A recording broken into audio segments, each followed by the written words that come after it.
যদি পৃথিৱীত নাৰীসুলভ গুণবোৰ ভালদৰে প্ৰকাশ পায় তেন্তে হয়তো আমাৰ ষ্টক মাৰ্কেট 20,000ৰো অধিক নাযাব পাৰে।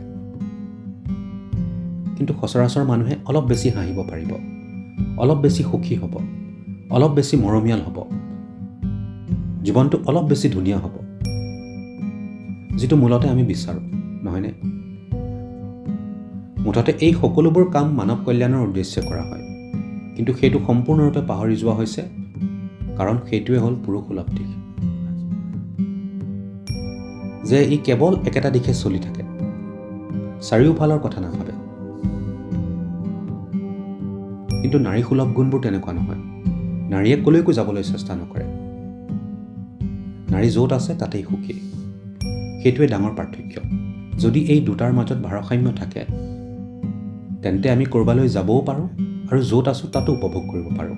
পৃথিৱীত সেইটোৱেই হোৱাটো প্ৰয়োজন।